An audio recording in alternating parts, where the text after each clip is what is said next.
Saturday, I'm gonna lose track of days. So I'm going to something that I haven't been before. I've been wanting to go to one of these for quite a while, and finally I have a free-ish Saturday. So your boy is going to his first drift event. This one just happens to be 50 minutes from my house, which in terms of motorsports, in terms of where I live, that might as well be like in my living room. It's crazy how close this is, so I'm definitely going to go. And plus, I got to go talk some business with my dad today. So with that in mind, let's cut some business.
Look at the, all right, so hang on, let me get my back into stun mode, out of kill mode. So we got to ride with Mike on the wet run, and it's significantly dried out now if you can't see it. So what year model is it? This is 90 S15. 90 S15. So what, I mean, obviously can't go through everything about it, but tell me a little bit about it. So picked up a 1JZ like 4 years ago before the market got crazy, and did a 1J VVTi swap, R154, BorgWarner S257 1000cc injectors in the 85, and then had it caged by Ardent Fabrication. And he did an amazing job. I was, as a rally geek, I would geek over cages, but this one's really awesome. Even though it's a rattle can job, it's sick. Yeah, the dash, just everything about the car, the flocking, everything's done really well. I love just how clean and simple it is. That's kind of, I wanted to make it maintenance friendly and clean at the same time, and now on to the horrible task of body work, paint. You know, it looks like it's out here meant to do what it's doing, and it's doing it just fantastically. I'll put a couple of those pictures in there from you being up my face. Yeah, though that turned out awesome. That coming in close, coming in hard. That's awesome. No, it looks great, man. Yeah, I'm excited. So glad to finally get you out of here and come out and see it. Come in and see your world as opposed to my rally world. Hey, dude, I've joined the rally world and I enjoy it. Makes me want to get back into it, actually. I kind of miss selling my Subaru. Oh, it looks so good. It's really clean under too. Yeah, look at the cutouts and all that stuff. Yeah, unfortunately, I'm boiling power steering fluid. I just did the cooler. I built this all myself. Yeah. And it's helping, but it's not solving the problem. So I'm probably going to have to delete the pump and go to an electric pump. Yeah, I've been thinking about doing that with the wagon just to save some space. Yep. Yeah. That, and you risk boiling it, especially Back high and forth. RPMs like this. Yeah. Yep. No, it's killer, man. I love it. All right, so this is round 2. This is much drier, and Mike's got his tires in. He's ready to go. Dude, I absolutely loved it. I was actually hooking. It felt good.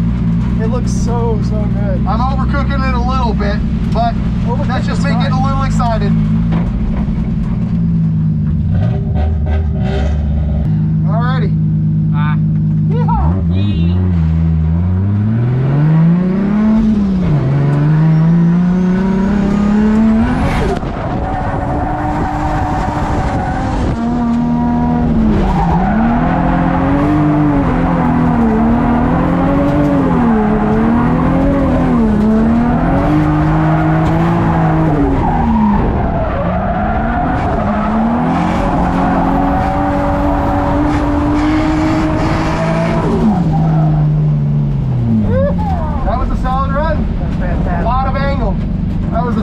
Run there. Yeah, that was on the point. Yep. The drive feels so much better. Yes, oh I know. Trying to pedal this car in the rain when it's like getting traction, losing traction, getting traction, it's hard to actually keep it together. Yeah, that's him, dude. That dude is absolutely in love with drifting. I just made his day. I love it. The smiles on people's faces means everything. Any kind of motorsports where people are happy.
It basically is an XJ that is bobbed. The chassis is stock. Yeah. It's plated, but then, you know, it's all tubed out on the exterior. The suspension's basically stock. I went to a YJ spring in the back. Yeah.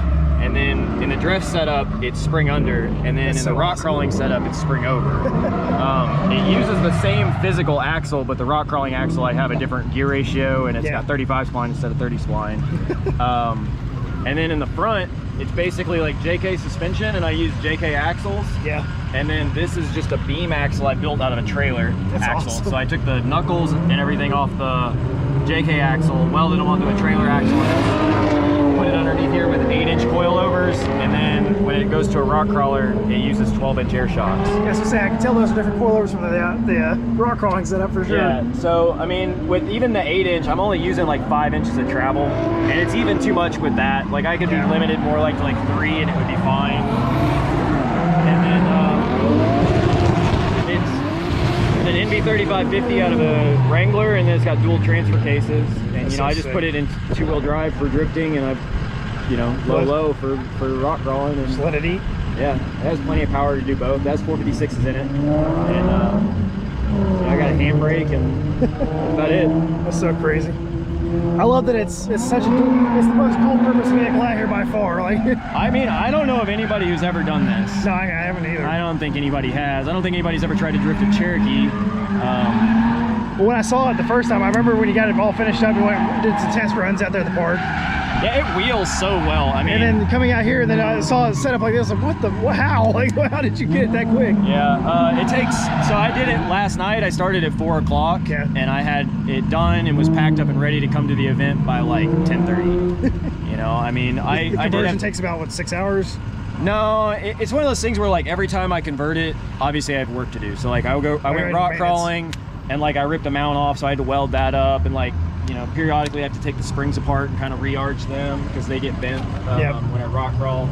Now, you know, I was drifting today and wrecked it, so I'll have to do something about that. But like physically taking the axles out and putting them back in is about a 3-hour job.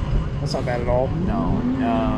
That's so cool that it's just, But, and what's cool is like whenever I do it, I get to do a bunch of maintenance, and I have my other set of axles out. So like the last time I did this, I had a ring and pinion failure in the rear, and like I wouldn't have even known it had I just kept the Jeep together. But because I took it apart, I went ahead and popped the cover and like found it, and like I was able to preventatively like fix it before going out the next time. That's so and nice. so it really works out, because every time I work, like basically do the swap, I find shit that I never would have found, you know. And like, because you're actually digging into it every time. Yeah. Instead of when it breaks and you're having to take it all apart, it's like, I'm that's basically fine. treating it like it's a professional like race program. So like whenever I come back from Quick something, service. I just tear it down and I switch it to the other setup, and then I do all the service, and then whenever I'm done with that setup, I switch it back. And like I go rock crawling, and then I go drifting, and then I go rock crawling, I go drifting, and like it basically comes down to like I have like a weekend of work every time. Like I don't think I would have enough time to have, or even really want to spend the money to have like 2 separate dedicated cars. It's like everything in this thing's kind of throwaway parts. Like this is all shit that most people would never run. Like the front said JK Dana 30. Everybody would just chunk that and put like 1-tons in. This axle, it's truss, but because of where the truss stops, like it created a stress riser, and so the axle's bent. And so I actually have 2 degrees of negative damper on this thing, which is perfect for drifting. That's fine. And it's one of those things where like, yeah, it'll probably eventually eat up a set of shafts or something, but like it works perfectly fine. As many miles as it gets drifting around the track a couple times. Yeah, it'll last for a long time. It's on factory JK brakes, you know, just some cheap Bilstein shocks. Like it's all 1310 U joints. Like nothing on it is particularly strong or anything like that, but it's super lightweight. It doesn't have a ton of power, but it has enough. Cheap parts too, Yeah. except throwaway stuff. Yeah, it's all factory stuff.